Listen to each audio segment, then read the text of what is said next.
we are shifting away from task-based work where they're saying answer a ticket or go find this answer or go test these things, more towards we are going to objective or oriented based tasks where we are having these Gen AIs do basically the easy work for us.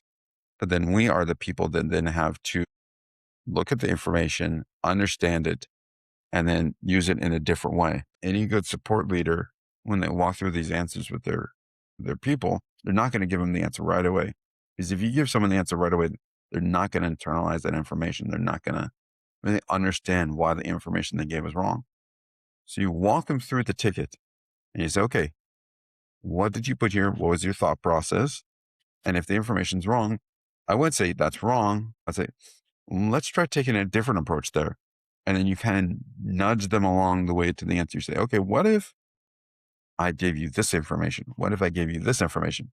Because the whole point here is you want your person to have that aha moment. You want them to feel like they're the one that solved the ticket. CSAT, it'll only tell you how someone's done after they finish the ticket. Time to resolution only finishes how you done after the ticket. What I started to look at when I started to work more with my team.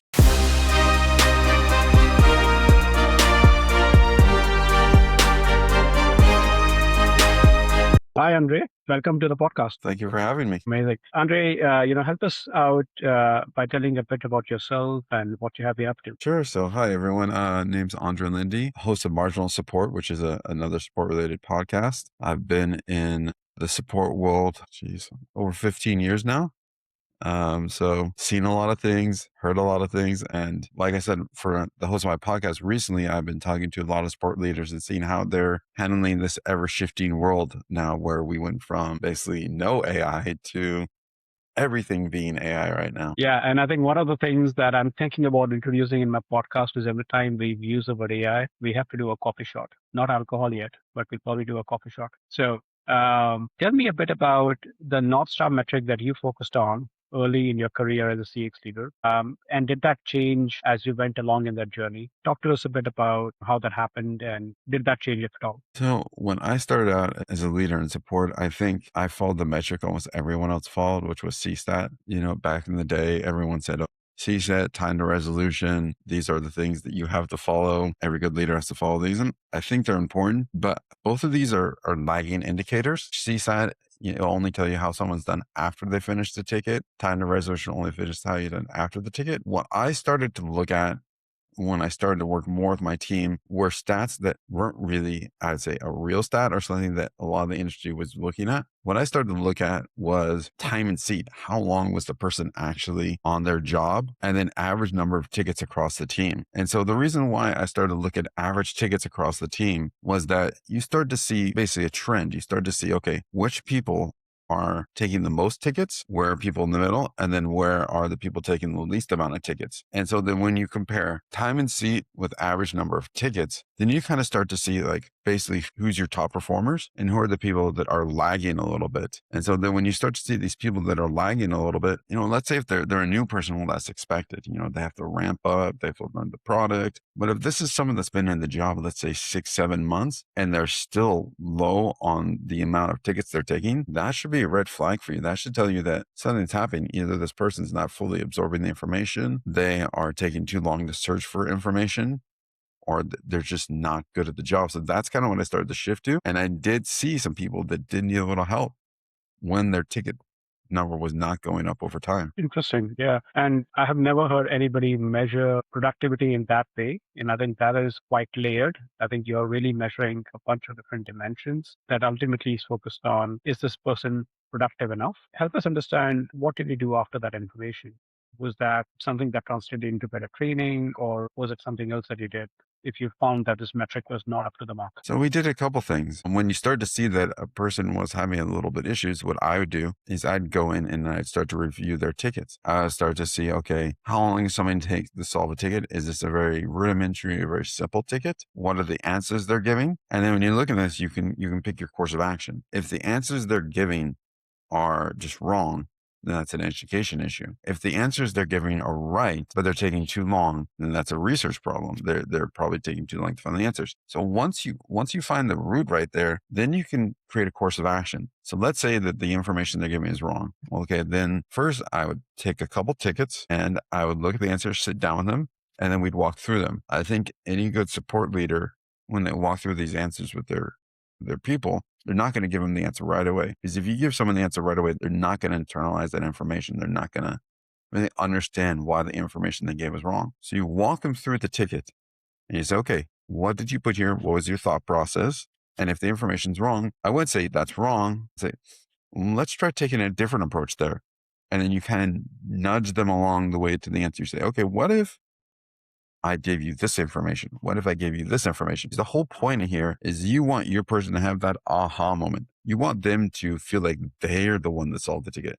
Because if they're the one that solved the ticket, then they internalize the information, then they want to try harder each time. So if that's the problem, then you keep guiding them to, okay, maybe this is how you search for the answer. This is how you test. So you're trying to improve their skills while trying to bring them up at the same time. If you go to them and you say, that's wrong, why'd you give that answer? Most people, I think, are going to get defensive and they're going to be like, what are you talking about? Right. So you don't want to shock the person. But that would be my approach if they are giving wrong answers. If they are slow in their response, then we still have to say, okay, where are you searching for these answers? How are you setting up your tests? And there could be some just efficiency issues there. And then once again, ask them to walk you through their steps and then see if there's anywhere you can go to try to shorten that process. The way that I see a leader being is that when you're an IC, your client is the people paying you to use their software. When you're a leader, people you're supporting are now the people reporting to you. Makes sense. Makes sense.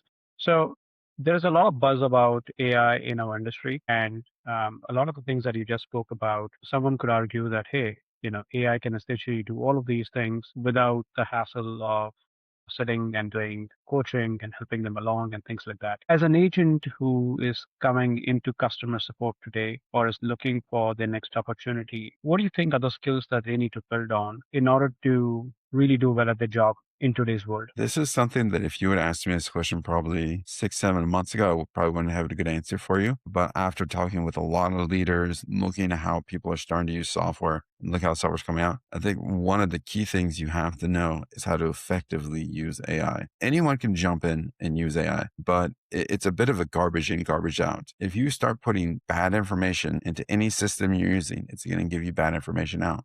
Pretty much as support people, we need to learn how to, and we need to be able to give proper and effective prompts. But if you think about it, support people in general should be able to give great prompts, right? Because what do we do the whole time? We are taking all this chaos, all this information that's given to us, and we have to cram it into a very and succinct answer in the tickets. Isn't that the exact same thing? Which prompting is now needed, where you're having to take all this information together and then tell AI exactly what you want. If someone wants to be successful and they are going to use AI, they still have to do the same thing that support people have been doing all along. They have to take all this information, bundle it together, and then put in AI and tell it effectively, here's what I'm looking for. Here's how I want you to help me. And here's the output I'm looking for. If you don't do these things and you use AI, it's going to make your job harder. Do you think the span of responsibilities or the job description for support agents are going to change in the future where you're not just expected to do support jobs or handle support tickets, but you're expected to also take on responsibilities or projects that would otherwise be dependent, you would be dependent on your internal IT team or product team or engineering team? Do you think that this role of support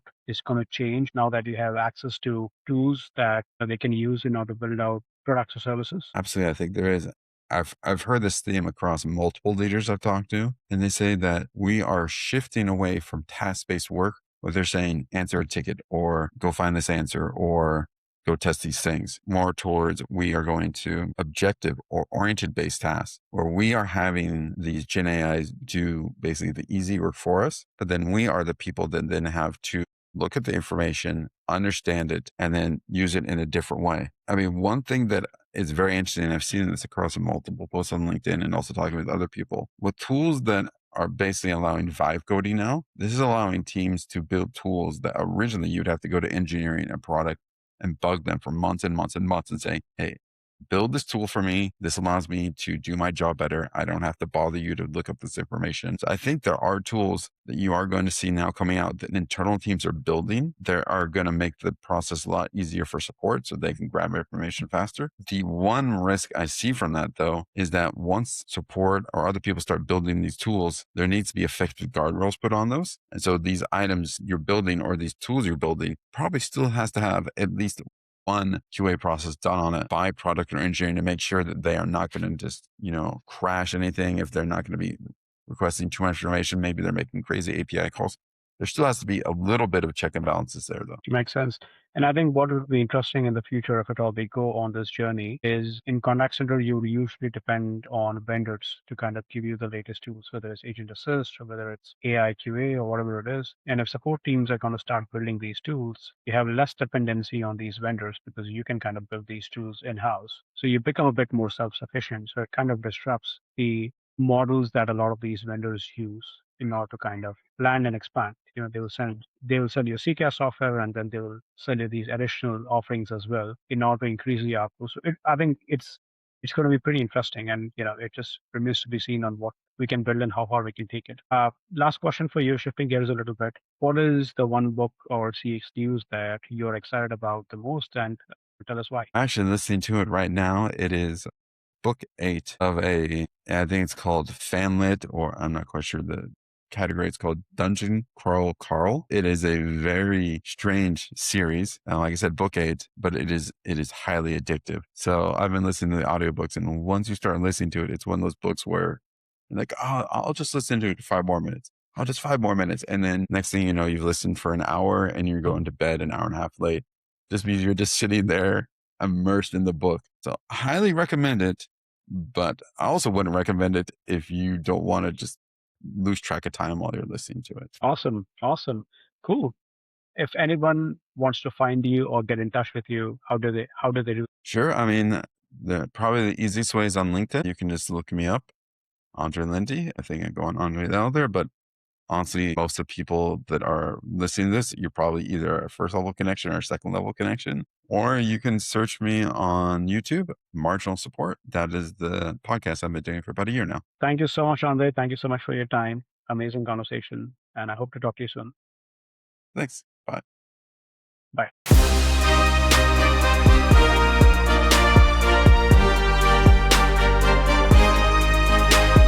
So before you go out there in the world and you look for what someone can do for you or what the company can do for you, think about what you can do for yourself. The difference is often curiosity. They are curious, they ask lots of questions, they take corrections because they ask questions, they get those corrections while they're in lesson, as opposed to those who do not ask questions.